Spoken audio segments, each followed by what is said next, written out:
শাশুড়ি মায়েরা মনে করে এখনকার মডার্ন বৌমারা শুধু খায় ঘুমায় আর মোবাইল টেপে।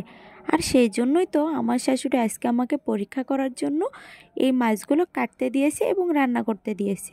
আসসালামু আলাইকুম, কী অবস্থা সবার, কেমন আছেন? আশা করি সবাই ভালো আছেন। আর আপনারা তো দেখতেই পাচ্ছেন আমি মাছ নিয়ে হাত দিয়ে শুধু দেখতেছি যে এভাবে আমি এই মাছগুলো কিভাবে কাটবো। আর ইলিশ মাছগুলো যেহেতু চিনতে পারছি, আর পাশের যে মাছগুলো এটা আমি চিনতে পারতেছি না।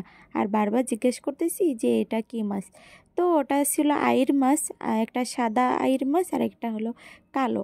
তো যাই হোক, শাশুড়ি মা যেহেতু আজকে এত বড় দায়িত্ব দিয়ে ফেলেছে, তো যেই ভাবা ওই কাজ, মাছ কাটাকুটি পারি আর না পারি, যতটুকু পারি অতটুকুই করা শুরু করে দিয়েছি। তারপরে প্রথমে আমি ইলিশ মাছগুলো সুন্দর করে আঁশ বেছে নিয়েছি। তারপরে এটাকে আমি সুন্দর করে পিস করে কেটে নিচ্ছি। হাজব্যান্ড যেহেতু বাজার থেকে এই মাছগুলো শখ করে কিনে এনেছে, আর মাছগুলো আনার সাথে সাথে আমার শাশুড়ি মাও আমার উপরে দায়িত্বটা দিয়ে দিয়েছে।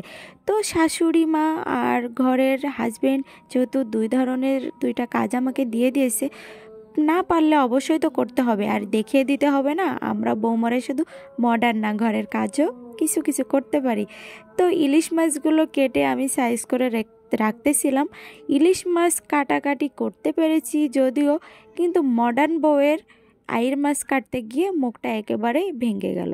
যেমন মনে করেন যে এই মাছটা তো খুব সহজে কাটাকুটি করা যায়, এরপরে যে মাছটা আছে কিভাবে কাটতে হয়, আর মাছটা এত পরিমাণের কাটা শক্ত ছিল যে আমি নিজেই কাটতে পারতেছিলাম না।